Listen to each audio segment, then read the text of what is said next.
नमस्कार, स्वागत है आपका आपके अपने चैनल सोनू मिश्रा मैथमेटिक्स में। तो चलिए रोज की तरह आज फिर से हम हाजिर हैं आपके लिए बहुत ही बढ़िया सा प्यारा सा कॉन्सेप्ट लेके। आज की वीडियो में मैं बात करूंगा एवरेज का बहुत ही बढ़िया सा इंपॉर्टेंट टाइप सवाल जो आपके कॉम्पिटेटिव एग्जाम में पूछे जाते हैं।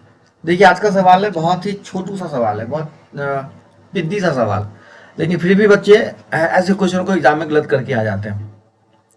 सवाल को थोड़ा ध्यान से देखिएगा, आपको पता चलेगा। यहाँ देखिए सवाल क्या कहता है। कहता है लगातार प्रथम 20 सम संख्या का औसत, और इस क्वेश्चन में देखिए कहता है लगातार प्रथम 20 तक की सम संख्या का औसत।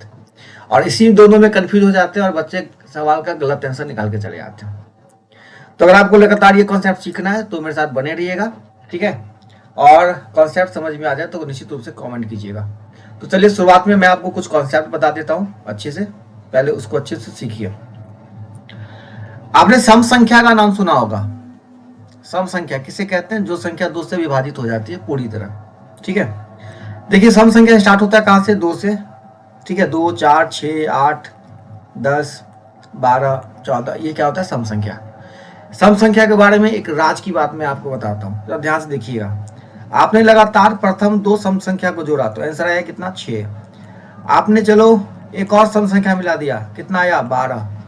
चलो एक और सम संख्या जोड़ते हैं, ठीक है, कितना आया? 20।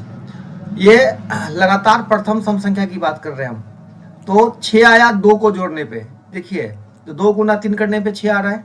उसी प्रकार 3 को जोड़ने पे कितना है? 12, मतलब 3 गुने 4। उसी प्रकार 4 गुने 5। तो आपने यहां से एक चीज सीखा कि जितना लगातार सम संख्या को जोड़ना होता है ना, आप उसको अगले संख्या से क्या करिए? मल्टीप्लाई कर दीजिए।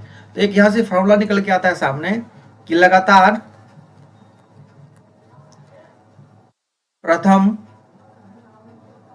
n सम संख्या का योग। अगर हमको निकालना है तो क्या करते हैं? n इंटू एन प्लस 1 कर देते हैं, ठीक है। n into n plus 1। तो ये योग की बात हो गई। लेकिन जैसे ही हमको औसत निकालना है, यहां देखिए कॉन्सेप्ट, जैसे ही हमको औसत निकालना है तो क्या करेंगे? इसको n से डिवाइड कर देंगे, क्योंकि औसत के बारे में आपको पता है, sum of terms by number of terms, सभी पदों का योग बटा पदों की संख्या। तो जितने पद है, n पद है, तो n से डिवाइड करोगे, n कैंसिल हो जाएगा, बचेगा कितना? केवल n प्लस 1। तो अगर n सम संख्या है आपके पास, आपके झोले में मैं n सम संख्या रख दूं, n सम संख्या मतलब 50 सम संख्या, 60 सम संख्या, वो भी लगातार, तो उसका औसत कितना होता है? 1 जोड़ देना होता है, n प्लस 1 हो जाता है, ठीक है। तो देखिए सबसे पहला क्वेश्चन क्या कहता है। लगातार प्रथम 20 सम संख्या का योग, मतलब n की संख्या, सॉरी n का वैल्यू कितना है? 20। तो इसका आंसर कितना हो जाएगा? 20 प्लस 1, ये हो गया आपका आंसर, ठीक है। लगातार प्रथम 30 सम संख्या का औसत, तो संख्या कितना है? 30 है, तो आंसर कितना हो जाएगा? 30 प्लस 1, ठीक है। बहुत आंसर आसान है। अब देखिए क्या कहता है, लगातार प्रथम 20 तक की, यहां कंफ्यूज नहीं होना है। यहां भी बच्चे क्या करते हैं? 20 प्लस 1 डाल देते हैं, लेकिन आपको यहां सोचना है लगातार प्रथम 20 तक की। तो 20 तक अगर हम लिखते हैं ना, 1 से लेकर 10, 20 तक है ना, तो 20 तक की में 10 सम संख्या होता है मात्र। 20 तक कितना होता है? 10 सम संख्या है, तो 10 प्लस 1 आपका आंसर होगा 11। यहां गलती नहीं करना है, ठीक है। तो ये 3 कॉन्सेप्ट आपके समझ में आ गया। अब रही बात अब विषम संख्या की, तो चलिए कुछ विषम संख्या का भी कॉन्सेप्ट है, उसको पहले हम सीखते हैं।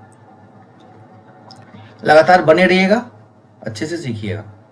विषम संख्या के क्या लॉजिक है? विषम संख्या के बारे में आपको पता है क्या होता है विषम संख्या? जो संख्या 2 से नहीं कटे, मतलब 1, 3, 5, 7, 9, ये सब क्या है? विषम संख्या है। तो आप देखिए लगातार 2 विषम संख्या को आप जोड़िएगा, 1 और 3, तो हो जाएगा 4। 4 मतलब 2 का स्क्वायर। उसी प्रकार अगर आप लगातार 3 विषम संख्या को जोड़ते हैं तो होता है 9, मतलब 3 का स्क्वायर। मतलब आप जितने भी विषम संख्याओं को जोड़ते हैं, ठीक है, अगर आप n विषम संख्या को जोड़ते हैं, आप लगातार प्रथम n विषम संख्या को जोड़ते हैं तो होता है ये n स्क्वायर। कितना होता है? n square. और अगर आप इसका औसत निकालते हैं, क्या निकालते हैं? औसत। तो औसत जो होता है ना, वो सीधा n होता है। क्यों? क्योंकि n स्क्वायर में अगर आप n से भाग करोगे तो क्या होगा? n होगा, ठीक है। तो केवल क्या बचेगा? n, है ना। तो जितना विषम संख्या वही आपका क्या होगा? औसत होगा। तो जरा आप गौर फरमाइए। अब आइए यहाँ क्वेश्चन पे, क्या कहता है? लगातार प्रथम 40 विषम संख्या का औसत है। 40 विषम संख्या का औसत क्या होगा? 40 होगा, ये हो गया आपका आंसर।